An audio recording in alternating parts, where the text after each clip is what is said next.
Ayo Bu, bisa dimulai Bu. Yuk, selamat pagi Bapak Ibu sekalian. Apa kabar? Baik semua ya. Hari ini Valencia dengan tema Ajarku Mengasihi dari 1 Korintus 13 ayat 1 sampai dengan 13. Dilayani oleh Pendeta Frida Sitomorang dengan pengiring pujian Bapak Charles dan Ibu Hana. Adapun tata tertib untuk mengikuti Valencia ini ialah 1. Selama acara berlangsung, semua suara nanti akan dimatikan dulu supaya suara MC dan pembicara bisa terdengar jelas. 2. Ketika ada interaksi MC dengan peserta, peserta dipersilahkan untuk mengangkat tangan di layar video. Nanti host akan menghidupkan suaranya. 3. Video atau kamera harus diaktifkan pada saat sesi foto bersama. Terima kasih. Selamat mengikuti Valencia.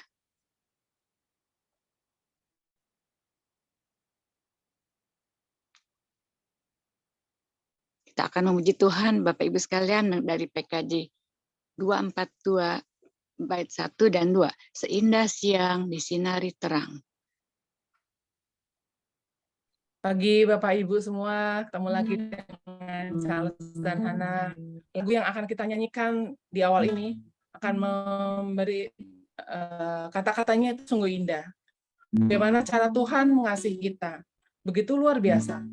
Kasih Tuhan seindah siang, seindah petang, sedalam laut dan seluas angkasa. Benar-benar sungguh indah kasih Tuhan, cara Tuhan mengasihi kita.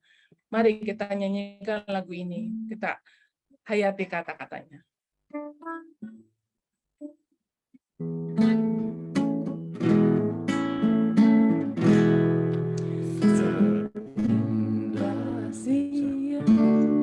Salah.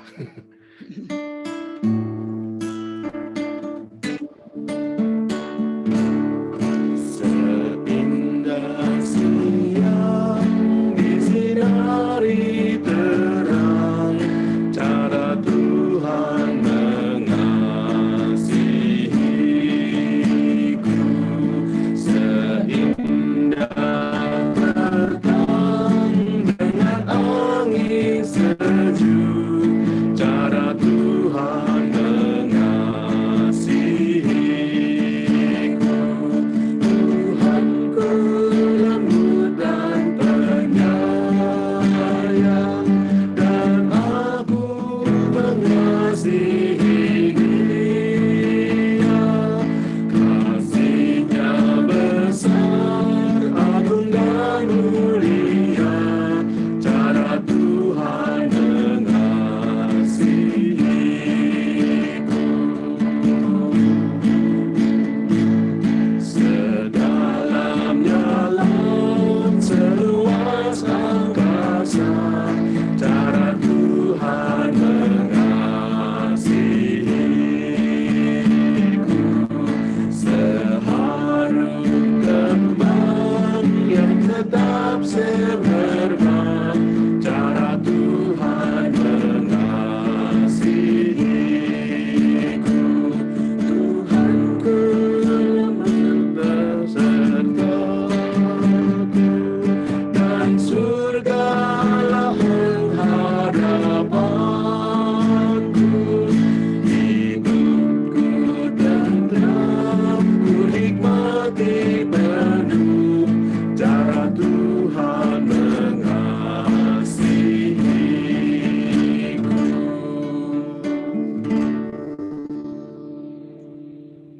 Mari Bapak Ibu sekalian kita berdoa. Bapak Surgawi, kami mengucap syukur Tuhan, kami boleh berkumpul untuk menyelenggarakan Valencia pada pagi ini, Pak. Biarlah Tuhan, kami mohon Tuhan Roh Kudus memimpin acara ini pertengahan, permula pertengahan hingga akhirnya. Biarlah berlangsung dengan lancar, tidak ada gangguan apapun ya Bapak. Terima kasih Bapak, kami masang sukacita kami untuk berkumpul walaupun secara virtual ini Tuhan. Kami merasa kasih Tuhan berada bersama-sama dengan kami saat ini. Terima kasih Bapak, hanya dalam nama Yesus Kristus, Putra Bapa yang tunggal, kami berdoa dan bersyukur. Amin.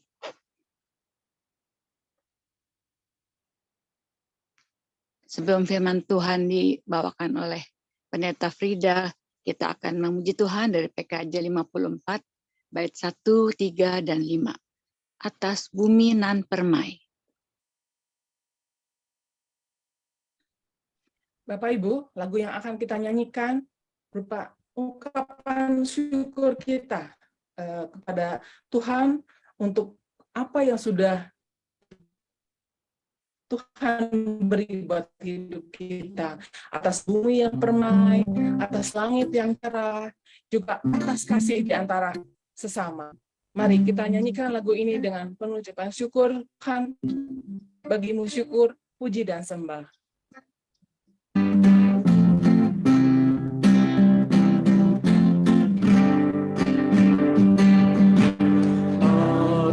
Atas bumi nan permai, atas langit nan cerah, atas kasih tersemai dalam hidup semesta. Tuhan Raja semesta, bagimu syukur, syukur, puji dan sembah. Atas kasih nan mesra antara manusia, atas sanak saudara di surga di dunia. Tuhan Raja semesta, bagimu syukur, syukur, puji dan sembah. Atas kurban kasih-Mu yang tiada taranya, tidak lain diri-Mu bagi kami selamanya. Tuhan Raja semesta, bagimu syukur, syukur, puji dan sembah. Kami persilakan Pendeta Frida. Baik, terima kasih Ibu Sani, terima kasih untuk Charles dan Hana, Bapak Ibu, Opa Oma semuanya, selamat pagi. Kita akan bersama-sama mendengarkan firman Tuhan dengan tema Ajarku Mengasihi, dan bacaan diambil dari 1 Korintus pasal 13 ayat 1 sampai 13. Sebelumnya, mari bersama-sama kita berdoa.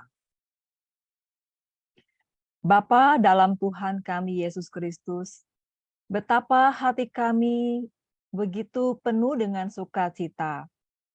Oleh karena hari ini, di hari yang baru yang Tuhan anugerahkan, kami boleh kembali merasakan dan menikmati kebaikan Tuhan.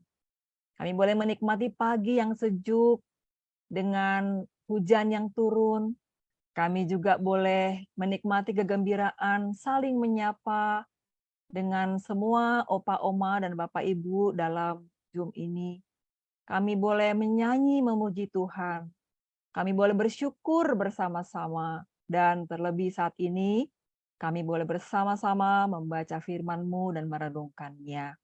Betapa hati kami bersyukur dan berterima kasih, dan memohon berkat Tuhan agar kiranya firman yang kami baca dan renungkan bersama-sama boleh memenuhi hati dan pikiran kami dengan sukacita, sehingga hidup yang kami jalani, waktu yang Tuhan anugerahkan, semua dapat kami nikmati dengan gembira karena kebaikan Tuhan. Inilah doa kami, dalam nama Yesus kami berdoa. Amin. Kita bersama-sama membaca 1 Korintus pasal 13 ayat 1 sampai 13. Sekalipun aku dapat berkata-kata dengan semua bahasa manusia dan bahasa malaikat, tetapi jika aku tidak mempunyai kasih, aku sama dengan gong yang berkumandang dan canang yang gemerincing. Sekalipun aku mempunyai karunia untuk bernubuat dan aku mengetahui segala rahasia dan memiliki seluruh pengetahuan, dan sekalipun aku memiliki iman yang sempurna untuk memindahkan gunung, tetapi jika aku tidak mempunyai kasih, aku sama sekali tidak berguna. Dan sekalipun aku membagi-bagikan segala sesuatu yang ada padaku, bahkan menyerahkan tubuhku untuk dibakar, tetapi jika aku tidak mempunyai kasih, sedikit pun tidak ada faedahnya bagiku. Kasih itu sabar, kasih itu murah hati, ia tidak cemburu, ia tidak memegahkan diri dan tidak sombong. Ia tidak melakukan yang tidak sopan dan tidak mencari keuntungan diri sendiri. Ia tidak pemarah dan tidak menyimpan kesalahan orang lain. Ia tidak bersukacita karena ketidakadilan, tetapi karena kebenaran. Ia menutupi segala sesuatu, percaya segala sesuatu, mengharapkan segala sesuatu, sabar menanggung segala sesuatu. Kasih tidak berkesudahan. Nubuat akan berakhir, bahasa roh akan berhenti, pengetahuan akan lenyap. Sebab pengetahuan kita tidak lengkap dan nubuat kita tidak sempurna. Tetapi jika yang sempurna tiba, maka yang tidak sempurna itu akan lenyap. Ketika aku kanak-kanak, aku berkata-kata seperti kanak-kanak, aku merasa seperti kanak-kanak, aku berpikir seperti kanak-kanak. Sekarang sesudah aku menjadi dewasa, aku meninggalkan sifat kanak-kanak itu. Karena sekarang kita melihat dalam cermin suatu gambaran yang samar-samar, tetapi nanti kita akan melihat muka dengan muka. Sekarang aku hanya mengenal dengan tidak sempurna, tetapi nanti aku akan mengenal dengan sempurna seperti aku sendiri dikenal. Demikianlah tinggal ketiga hal ini, yaitu iman, pengharapan, dan kasih, dan yang paling besar di antaranya ialah kasih. Demikianlah pembacaan Alkitab kita. Yang berbahagia adalah setiap orang yang mendengarkan firman Tuhan dan yang melakukannya dalam kehidupannya setiap hari.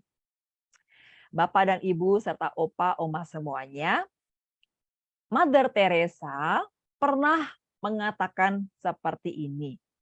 Di dunia ini, penyakit yang paling berbahaya, yang mematikan bukan penyakit TBC, bahkan bukan juga penyakit kanker, tetapi tidak dikasihi atau tidak dicintai.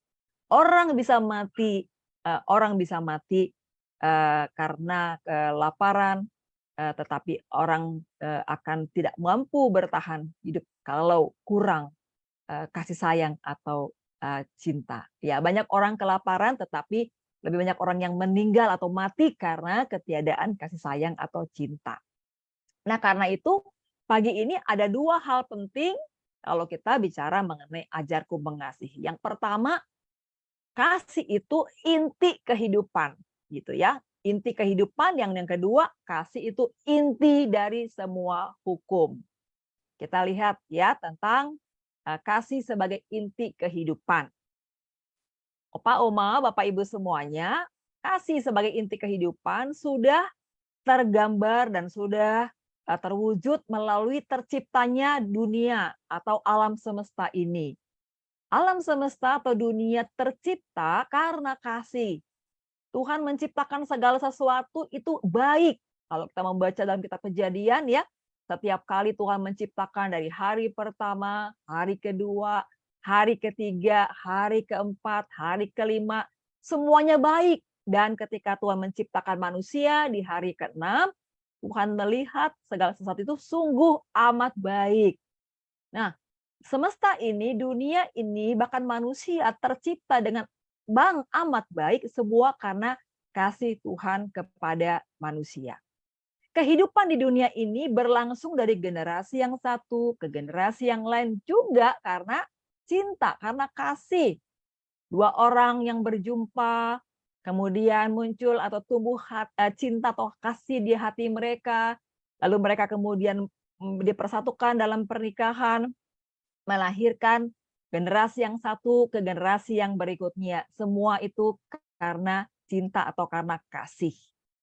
Jadi segala sesuatu merupakan kasihlah sebagai intinya. Dengan kata lain, tanpa kasih segala sesuatu tidak ada. Tanpa kasih segala sesuatu tidak tercipta, bahkan tanpa kasih segala sesuatu tidak berguna. Segala sesuatu akan lenyap. Dalam bacaan kita, Rasul Paulus mengatakan, nubuat akan lenyap, bahasa roh akan lenyap, pengetahuan pun akan lenyap. Tetapi satu yang tidak akan lenyap, yaitu kasih. Ya, kasih tidak akan lenyap, semua akan lenyap kecuali kasih. Tanpa kasih segalanya tidak berguna, tidak berarti. Pada ayat 1-3 Paulus menjelaskan dengan rinci ya, bahwa kalau bisa segala macam bahasa tapi tidak punya kasih nggak berguna ya. Punya iman yang sempurna, nggak punya kasih juga tidak berguna. Membagi-bagikan segala sesuatu tidak berguna kalau tanpa kasih. Memberi diri dibakar pun, mengorbankan hidup pun kalau tanpa kasih itu tidak berguna. Jadi kasih itu adalah inti kehidupan. Itu yang pertama harus selalu kita ingat. Kasih adalah inti kehidupan. Kemanapun kita pergi, kemanapun kita melangkah, kita harus selalu sadar, selalu menghayati kasih adalah segala-galanya karena dia adalah inti kehidupan kita. Yang kedua, kasih itu adalah inti semua hukum. Di dalam Yohanes pasal 15 ayat 12, di dalam Matius pasal 22 ayat 36 sampai 40, di situ Yesus menjelaskan tentang hukum yang pertama, hukum yang terutama dan yang pertama, bagaimana kita mengasihi Tuhan dengan segenap hati kita, segenap jiwa kita, segenap akal budi kita, segenap kekuatan kita, dan hukum yang sama dengan yang itu adalah kasihilah sesama manusia seperti dirimu sendiri. Kata Yesus dalam kedua hukum inilah tergantung seluruh hukum Taurat dan kitab para nabi. Jadi inti dari seluruh hukum adalah kasih. Kasih kepada Allah dan kasih kepada sesama itu disimpulkan, diintisarikan di dalam kasih. Nah, Opa, Oma, Bapak, Ibu semuanya, karena pentingnya kasih sebagai inti kehidupan dan kasih sebagai inti dari semua hukum atau aturan dalam hidup ini, maka Tuhan Yesus menyuruh kita, memerintahkan kita untuk mengasihi. Dalam Injil Yohanes pasal 15 ayat 12, Yesus berkata begini, inilah perintahku yaitu supaya kamu saling mengasihi. Pada ayat 17-nya dikatakan, inilah perintahku kepadamu, kasihilah seorang akan yang lain. Tuhan Yesus memerintahkan murid-muridnya dan kita juga untuk mengasihi satu dengan yang lain. Itu bukan sekedar sebuah himbauan, sekedar sebuah dorongan, sebuah nasihat, tidak, tetapi sebuah perintah. Dan kalau itu sebuah perintah tentu harus kita taati. Kenapa? Karena yang dua tadi ya, kasih itu inti kehidupan, kasih itu inti dari semua hukum, maka Yesus memerintahkan kepada kita untuk mengasihi. Dan perintah itu diteruskan dari zaman ke zaman, dari rasul ke rasul, dari orang gereja mula-mula ke orang-orang Kristen berikutnya, sehingga dalam 1 Yohanes pasal 4 ayat 21 dikatakan di situ, dan perintah ini kita terima dari Dia. Barang siapa mengasihi Allah, ia harus mengasihi saudaranya. Jadi perintah itu diteruskan dari generasi ke generasi, dari murid yang satu kepada murid yang lain, untuk selalu mengasihi. Jadi kasih tidak boleh berhenti hanya pada satu generasi atau satu orang, tapi harus dilanjutkan dan diteruskan ke generasi-generasi yang berikutnya atau yang selanjutnya. Bahkan dikatakan dalam surat Yohanes itu, Tuhan adalah kasih. Barang siapa dalam kasih, ia tetap berada dalam Allah dan Allah di dalam Dia. Itu kita bisa membacanya dalam 1 Yohanes pasal 4 ayatnya yang ke-7 ya. Marilah kita saling mengasihi sebab kasih itu berasal dari Allah dan setiap orang yang mengasihi lahir dari Allah dan mengenal Allah. Jadi kalau kita mengatakan kita mengenal Allah, kalau kita mengatakan kita ada di dalam Allah, maka kita harus mengasihi. Nah, Bapak, Ibu, Opa, Oma semuanya. Tuhan tidak hanya menyuruh kita mengasihi, tidak hanya memerintahkan kita untuk mengasihi, tetapi juga Ia menunjukkan kasih-Nya dalam wujud tindakan. Tuhan mengasihi kita tidak cukup hanya kata-kata mengatakan dari sorga, aku mengasihi dunia ini. Tetapi Ia turun ke dalam dunia, Ia ada di antara manusia, bahkan Ia menjadi manusia untuk mewujudkan kasih yang sempurna itu. Kata Yesus dalam Injil Yohanes pasal 15, tidak ada kasih yang sempurna, kecuali kasih seorang yang memberikan nyawanya untuk sahabat-sahabatnya. Dalam Yohanes pasal 3:16 dikatakan, karena begitu besar kasih Allah akan dunia ini, sehingga Ia telah mengaruniakan anaknya yang tunggal, supaya setiap orang yang percaya kepadanya tidak binasa, melainkan beroleh hidup yang kekal. Itulah tindakan-tindakan konkret Allah, bukan cuma mengatakan mengasihi atau memerintahkan kita mengasihi, tetapi juga memberikan contoh bagaimana mengasihi.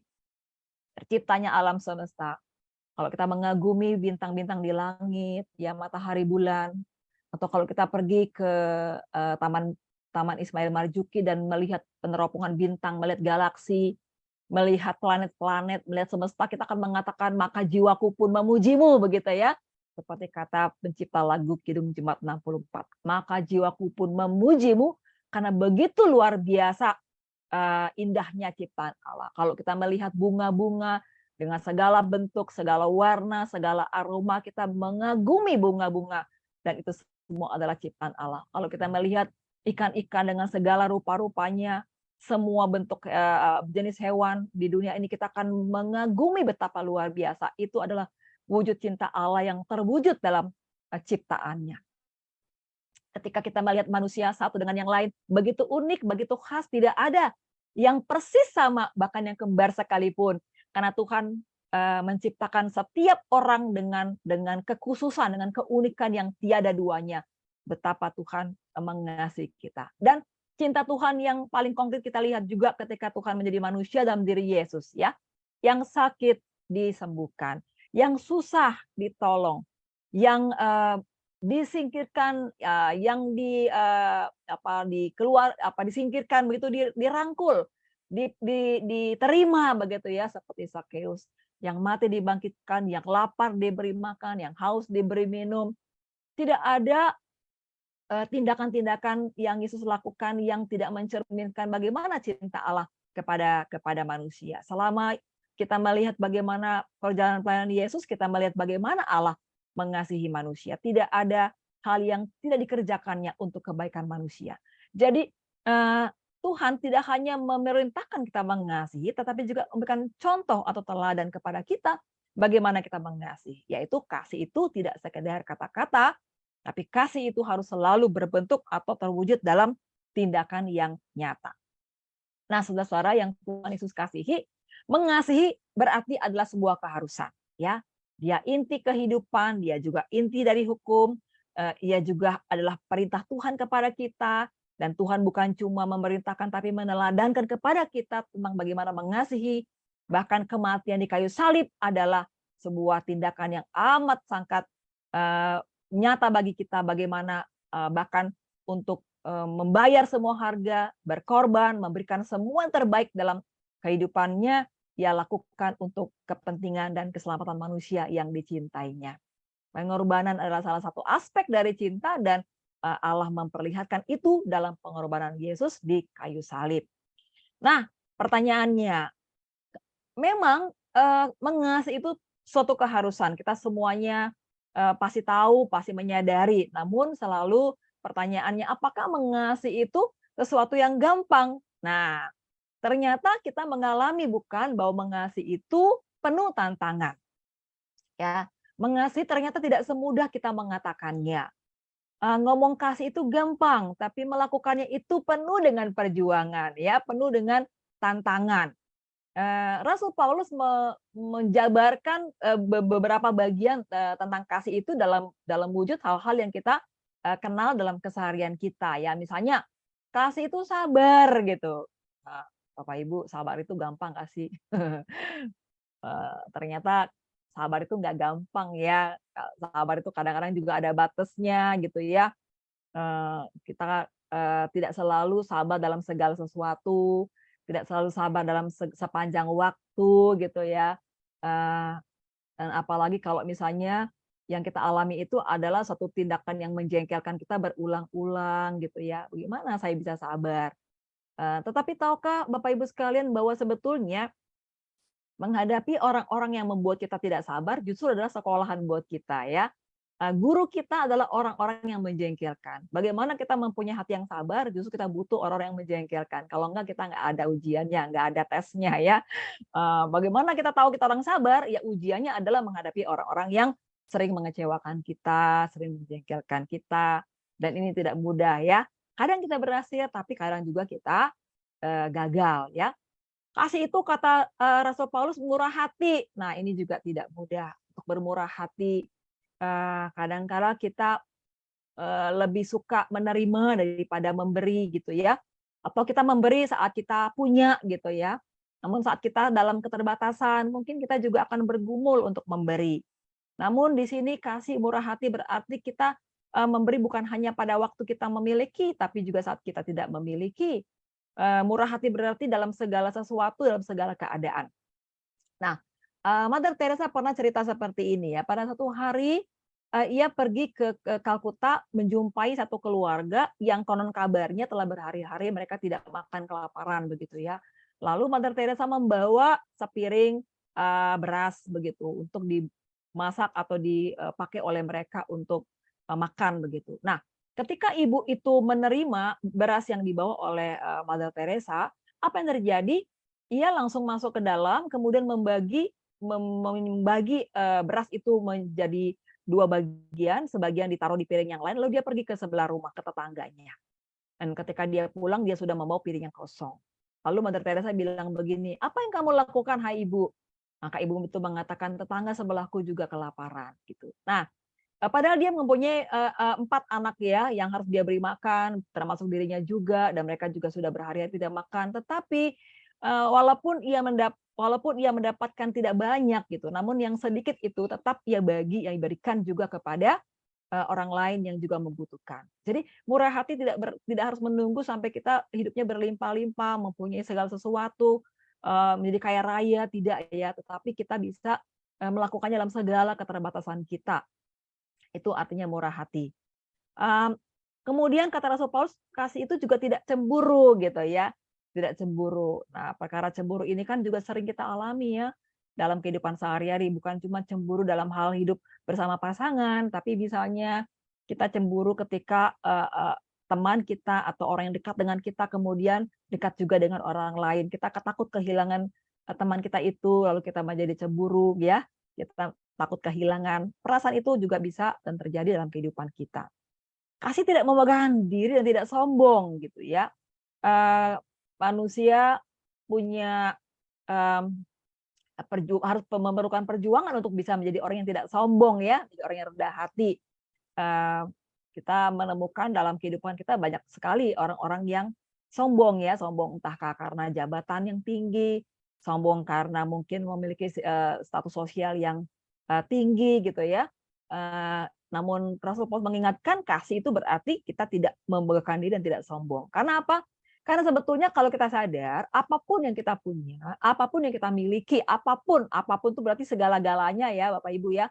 Apakah itu harta benda kita, apakah itu jabatan kita, apa itu kepintaran kita, apakah itu kepandaian kita, pokoknya apapun yang kita punya itu, kalau kita sadar betul-betul, maka sebetulnya semua adalah pemberian Tuhan. Jadi tidak ada tempat sebetulnya bagi kesombongan, karena semua itu akan bisa hilang dari kepada kita ya. Pandemi ini telah mengajarkan kita begitu banyak bahwa ternyata kepintaran manusia, kehebatan manusia, kekayaan manusia itu tidak bisa, tidak berdaya ya dengan virus COVID yang melanda hidup manusia. Jadi kita belajar banyak bahwa tidak ada sesuatu pun dalam hidup kita yang perlu kita sombongkan ya. Kita harus rendah hati. Lalu kasih tidak mencari keuntungan diri sendiri. Nah, ini susah juga nih karena manusia tuh pada dasarnya selalu ingin mencari untung buat diri sendiri. Apa yang menguntungkan buat diri sendiri? Berteman menguntungkan nggak dia? Kalau nggak menguntungkan, saya nggak mau berteman sama dia gitu ya. Jadi ini hal-hal yang bisa yang kita hadapi dan menjadi tantangan begitu ya. Bagaimana kita menyatakan kasih itu dalam keseharian kita, tidak cari keuntungan, bahkan mungkin mau berkorban gitu. Contoh yang paling konkret mungkin kalau kita sering lihat dalam antrian ya. Kadang-kadang ada orang yang tidak suka antri, yang tidak mau antri begitu ya. Pengennya cepat-cepat gitu, pengennya duluan gitu, dia tidak mau antri. Padahal ada orang yang dari awal tuh sudah berdiri lama gitu untuk antri ya. Tapi ada orang tertentu yang kemudian main serobot aja gitu, dia ke depan gitu mengambil antrean orang lain karena apa ya itu tadi mau mencari keuntungan diri sendiri. Lalu merugikan orang lain ya, menghalalkan segala cara walaupun harus merugikan orang lain gitu ya. Itu juga bisa terjadi. Lalu kasih tidak pemarah. Nah ini kasih tidak pemarah. Ini tidak gampang juga nih ya Bapak Ibu ya menjadi orang yang tidak pemarah ya. Kadang-kadang mood kita, suasana hati kita juga sering kali di luar kontrol kita sehingga kita mudah sekali marah, mudah sekali tersinggung ya, mudah sekali sakit hati. Mungkin nggak ada rencana tapi kok tiba-tiba kita jadi kesel, jadi jengkel, jadi marah begitu ya. Itulah yang sering kita alami sebagai manusia. Kasih tidak bersukacita, kasih tidak menyimpan kesalahan orang lain. Nah, ini lagi nih ya, kasih tidak menyimpan kesalahan orang lain. Nah, itu kita bisa coba lihat diri kita ya, ada nggak nih ya kesalahan orang yang kita simpan-simpan gitu ya. Nah, memaafkan itu berarti misalnya nih, kalau kita sudah memaafkan seseorang yang bersalah kepada kita pada jam 9 pagi gitu ya, harusnya jam 10 kita udah nggak inget gitu ya, atau jam 11 kita nggak inget, maksudnya nggak inget gini, bukan melupakan, tapi kita tidak lagi menganggap itu sebagai sebuah kesalahan. Nah, misalnya nih ada orang berbuat salah kepada kita, terus kita bilang gini, 1 ya gitu kan, terus nanti dia buat salah lagi nih, kita ampuni, 2 ya. Nah, ketika kita ngomong 2, sebenarnya kita belum mengampuni yang pertama ya. Apalagi kalau kita katakan 3 ya gitu ya. 3 apalagi nih. Yang pertama dan kedua sebetulnya kita tidak ampuni gitu kan. Karena apa? Karena kita masih mengingat-ingat. Harusnya kalau kita mengampuni 1 ya udah 0 lagi gitu. Nanti dia bikin salah lagi ya 0 lagi gitu setelah kita ampuni. Jadi kalau Petrus bertanya kepada Yesus, berapa kali saya mesti mengampuni orang yang bersalah? Apakah 7 kali lipat? Tapi kata Tuhan bukan 7, tapi 70 kali 7. Bukan berarti juga dikalikan benar-benar gitu ya. Tapi artinya kita mengampuni ya tanpa habis-habisnya. Setiap kali orang bersalah kepada kita, kita belajar untuk mengampuni. Dan itu dari 0 lagi gitu. Jadi kalau orang itu berbuat salah lagi, ya dari 0 lagi. Nggak kita hitung-hitung 100, 200, 300, dan sebagainya. Nah ini kan tidak mudah ya. Begitu juga kasih tidak bersukacita karena ketidakadilan, tapi bersukacita karena kebenaran. Menutupi segala sesuatu, percaya segala sesuatu, mengharapkan segala sesuatu, sabar menanggung segala sesuatu. Nah, ini Bapak Ibu sekalian adalah hal-hal yang harus kita akui sebagai tantangan yang tidak mudah. Ya, tantangan yang tidak mudah. Karena apa? Karena kita manusia yang penuh dengan kelemahan, keterbatasan. Dan karena itu kalau tema hari ini, ajarku mengasihi, itu mau mengatakan bahwa aku mau mengasihi, tapi aku tahu bahwa mengasihi itu tuh tidak mudah gitu. Tidak sederhana, penuh tantangan, banyak sekali hal yang harus kita lakukan dan berikan begitu ya. Namun aku mau, dan karena itu ajarku mengasihi. Ajarku itu berarti kita mau membuka hati kita untuk Tuhan tuh mengajari kita, menuntun kita, membimbing kita. Ajar juga berarti ada kalanya kita akan gagal. Ya kalau gagal kita berusaha lagi gitu. Ada kalanya kita jatuh dalam mengasihi. Ya kita bangun lagi gitu. Ajar itu berarti dari hari ke hari kita berusaha dan berjuang untuk menjadi lebih baik dalam mengasihi. Hari Sabtu ini lebih baik dari hari Jumat kemarin. Hari Minggu besok lebih baik dari hari Sabtu sekarang ini. Jadi kita belajar untuk terus berusaha untuk mewujud nyatakan kasih itu dalam kehidupan kita setiap hari. Karena kita tidak mampu, kita penuh kelemahan, kita penuh keterbatasan, maka kita butuh Tuhan. Dan kita pasti bisa. Kenapa? 1, Karena Tuhan sudah terlebih dahulu mengasihi kita. Kita sudah tahu rasanya dikasihi Tuhan, maka kita juga akan mampu mengasihi orang lain. Dan yang kedua, kenapa kita mampu mengasihi? Karena bekal kasih atau modal kasih kita bukan dari diri kita sendiri, tapi dari Tuhan. Tuhan kasih modal kepada kita. Tuhan kasih bekal kepada kita untuk mengasihi. Kita mengasihi sesama dengan kasih yang Tuhan sudah anugerahkan kepada kita. Dan karena itu kita pasti akan dimampukan, dikuatkan untuk dapat mengasihi. Nah, karena itu kita juga perlu berlatih untuk senantiasa belajar mengasihi, tidak dengan cara atau hal-hal yang spektakuler ya, Bapak Ibu dan Opa Oma semua, tetapi dari hal-hal yang kecil, hal-hal sederhana, dan hal kecil dan sederhana yang saya sangat suka adalah seperti yang pernah disampaikan oleh Mother Teresa. Dia bilang begini, tebarkanlah cinta Tuhan kemanapun kamu pergi, dan jangan pernah biarkan seseorang datang kepadamu, lalu pergi begitu saja tanpa merasa lebih bahagia dan lebih baik. Jadilah ungkapan cinta Tuhan yang hidup di wajahmu, pada sinar matamu, dalam senyummu, dan dalam salam hangatmu. Nah, kalau bicara tentang mencintai, mengasihi yang sederhana seperti yang Mother Teresa katakan tadi, kita kan semua punya modalnya ya Bapak Ibu ya. Kita punya wajah, kita punya mata, kita punya senyum dalam mulut kita punya tangan untuk memberikan salam.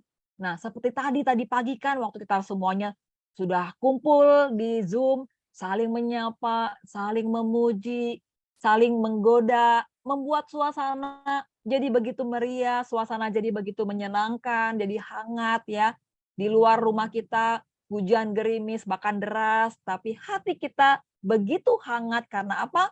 Karena kita semuanya dapat saling berbagi sukacita satu kepada yang lain. Jadi mengasihi itu memang penuh tantangan. Harus kita akui itu tidak mudah, tapi bukan juga tidak mungkin. Asal kita mau terus belajar.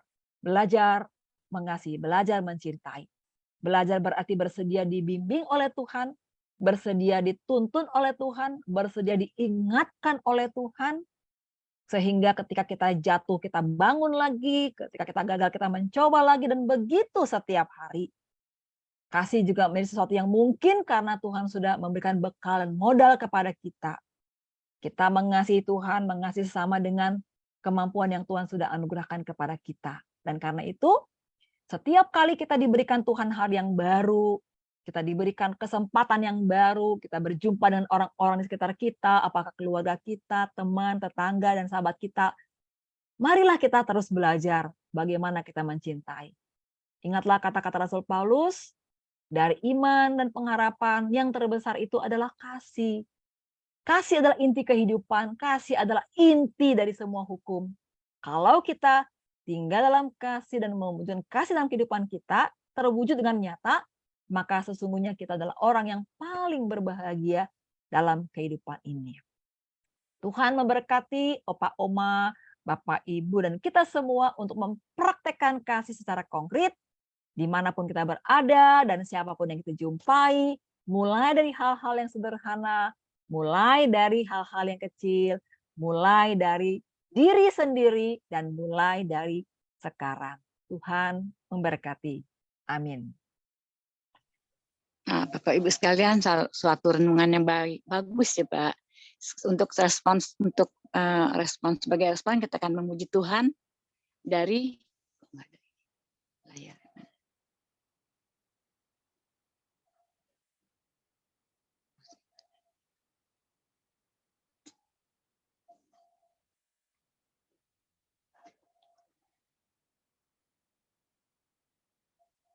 PKJ 138 ayat 1 sampai dengan 3. Setiamu Tuhanku tiada bertara.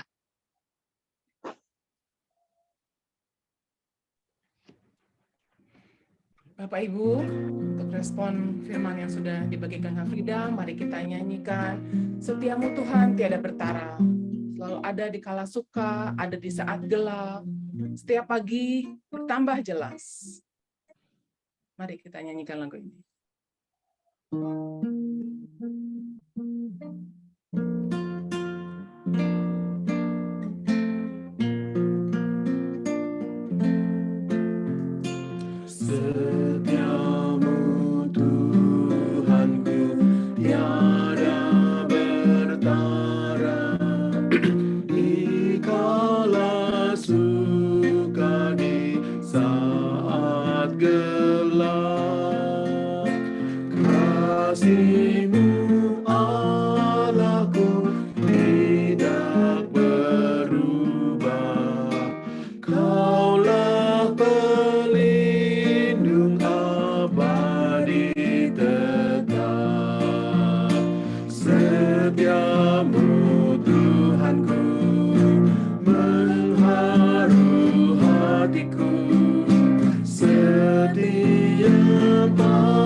langit cerah, bersama Allah memuji bersaksi tentang setiamu yang tak bercela. Setiamu Tuhanku mengharu hatiku, sedia pagi bertambah jelas. Yang ku perlukan tetap kau berikan, sehingga aku pun puas lelas. Ampunan dosaku, damai abadi, kehadiranmu dan bimbinganmu. Kini kekuatan dan besok harapan, hujan berkat kau beri padaku. Setiamu Tuhanku mengharu hatiku, setiap pagi bertambah jelas. Yang ku perlukan tetap kau berikan, sehingga aku pun puas lelas.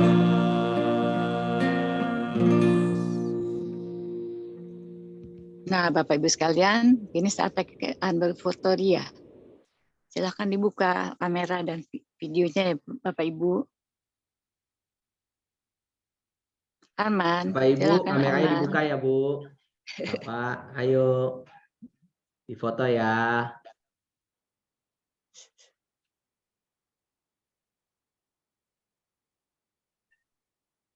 Ayo Bapak Ibu, 3, 2, 1. Oke, 2 kali lagi ya. 3, 2, 1. Sekali lagi. Oh, udah cuma 2 kali. Ya, makasih. Terima kasih Arman.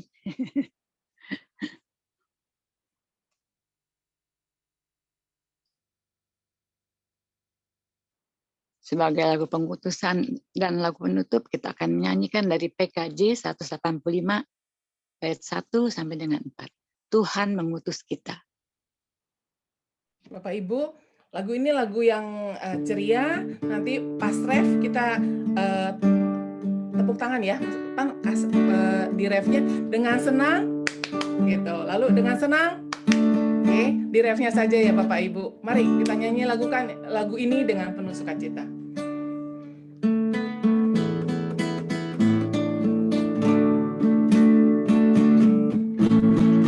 Tuhan mengutus kita ke dalam dunia, bawa pelita kepada yang gelap. Meski dihina serta dilanda duka, harus melayani dengan sepenuh, dengan senang. Marilah kita melayani umatnya dengan senang, berarti kita memuliakan namanya. Tuhan mengutus kita ke dalam dunia, bagi yang sakit dan tubuhnya lemah. Meski dihina serta dilanda duka, harus melayani dengan sepenuh, dengan senang. Marilah kita melayani umatnya dengan senang, berarti kita memuliakan namanya. Tuhan mengutus kita ke dalam dunia,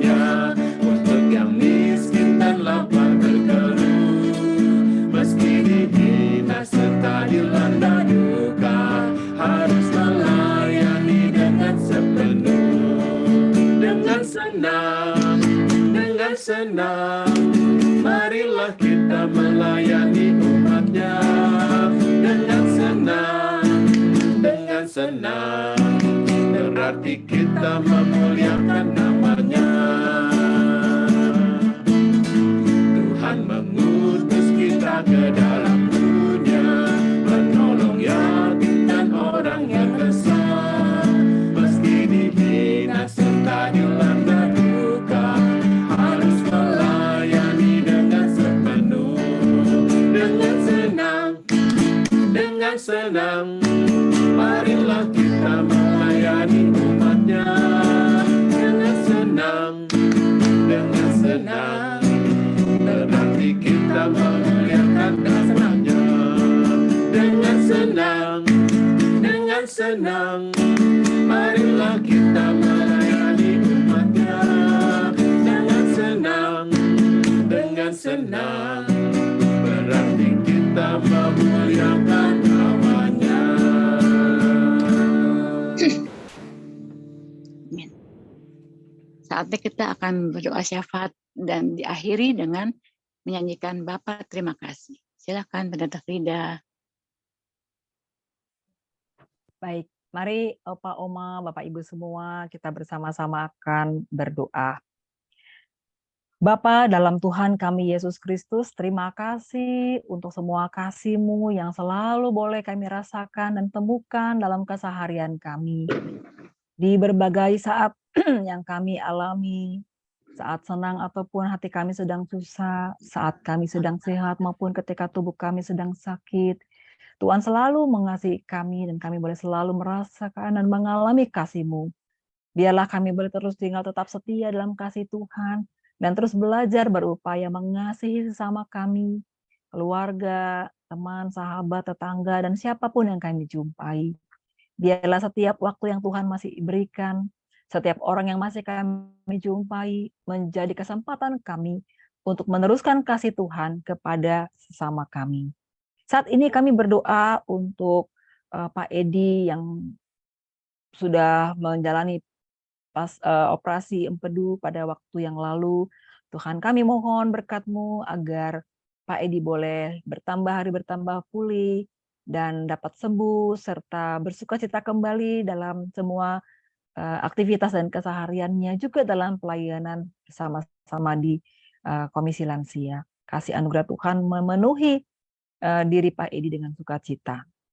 Kami doakan juga untuk Lucy, menantu dari Ibu Ingrid, Tuhan yang sangat mengenal dia sedalam-dalamnya dan Tuhan tahu apa yang menjadi pergumulan batinnya.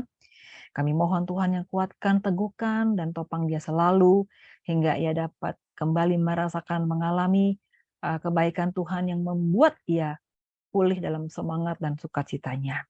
Kami doakan juga untuk Pak Felix, untuk Bu Diana, Ibu Frida Winata, juga keluarga Pak Kelly. Tuhan tahu satu persatu akan kondisi kesehatan dan fisik dari saudara kami ini. Biar tangan kasih Tuhan boleh menjamah, menopang, menguatkan, meneguhkan, dan memenuhi mereka dengan sukacita. Sehingga setiap waktu yang mereka boleh jalani dalam kondisi tubuh yang mungkin masih memerlukan waktu untuk pulih, mereka tetap dapat bersukacita dan menikmati kebaikan Tuhan. Kami doakan untuk keluarga Perlensia yang lain yang sedang sakit ataupun mengalami kesulitan ekonomi dalam pergumulan keluarga, pekerjaan maupun usaha. Tuhan mengenal satu persatu keluarga Perlensia. Kami percayakan seluruh kami Tuhan dalam tangan kasih-Mu, Engkau yang terus menopang, menolong, dan hadir dalam setiap pergumulan-pergumulan yang ada, meneguhkan dan menguatkan, dan memberikan jalan yang terbaik, sehingga kami terus dapat menemukan Tuhan juga dalam pergumulan, dan kami menemukan solusi yang baik juga yang Tuhan berikan kepada kami. Terima kasih Bapak, kami mau bersukacita di bulan Februari ini untuk beberapa saudara kami yang merayakan ulang tahunnya. Kami doakan Ibu Suliana, Ibu Ice, Ibu Kwik Pingnyo, Ibu Ko Chun Kiao, Ibu Flora Frederika, Kak Tini Hartono, Ibu Lili Mulyana, Bu Yeyen, Ibu Dora Winekonik, Ibu Sarah Natalia, Pendeta Lucia, Ibu Marlin Setiawan, Ibu Ferawati, Ibu Ermin Sanjaya, dan Ibu Ana Setiawati. Tuhan, kami bersyukur atas kebahagiaan yang Kau anugerahkan kepada mereka, boleh merayakan hari kelahiran mereka. Berkat Tuhan bersama mereka dalam kesehatan, dalam sukacita bersama keluarga, dan bahkan dalam setiap waktu yang Tuhan boleh anugerahkan. Makanya mereka jadi saksi dimanapun mereka berada, dan semua yang menjadi harapan hati mereka, yang seturut dengan kehendak Tuhan, Engkau yang mewujudkan pada waktu yang terbaik, dengan cara Tuhan sendiri untuk mereka. Terima kasih Bapa. Sebentar kami akan berpisah dari ruang Zoom ini, tetapi kami percaya hati kami terus terpaut oleh kasih Tuhan yang mengikat kami satu dengan yang lain. Dan Roh-Mu yang kudus terus bekerja untuk menolong kami belajar mengasihi dari waktu ke waktu, dari hari ke hari, sampai Tuhan menyempurnakan kami semua. Terima kasih Bapa, inilah semua seru doa kami, baik sudah mampu kami ucapkan dengan kata-kata kami, maupun setiap doa yang kami ungkapkan dari hati kami yang paling dalam. Kami percaya Engkau mendengarkan semua seruan kami, karena kami memohonkan doa kami dalam nama Yesus Kristus, Tuhan dan Gembala kami yang baik. Amin. Bapa, terima kasih. Bapa, terima kasih. Bapa di dalam surga, puji terima kasih.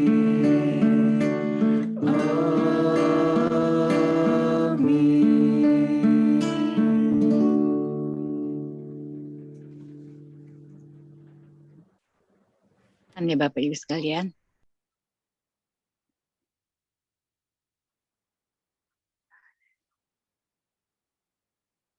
Pengumuman untuk persekutuan hari Rabu semua ini tulisannya nggak kelihatan. Semua berakhir dengan pengampunan ya. Dibawakan oleh Pendeta Peter Abednego. Dari kejadian berawal dari pengampunan. Ini terpotong, ini terpotong gitu. Jadi semua terus pengam gitu. Bawahnya Pendeta. Iya.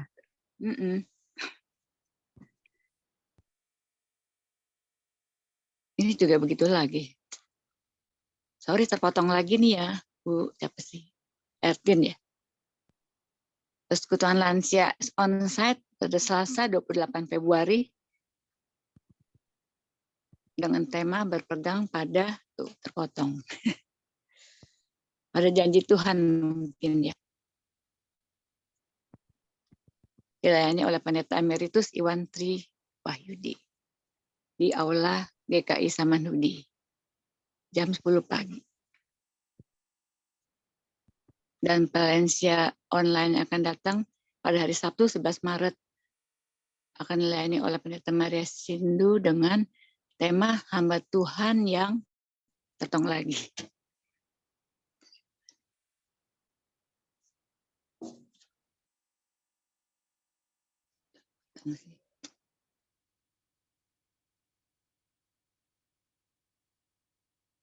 Kami ucap syukur dan terima kasih untuk pada Pendeta Frida yang sudah membawa renungannya, juga untuk pemusik dan pengiring pujian Bapak Charles dan Bu Hana, juga untuk Arman, untuk Bapak Ibu yang hadir juga kami ucap syukur dan berterima kasih.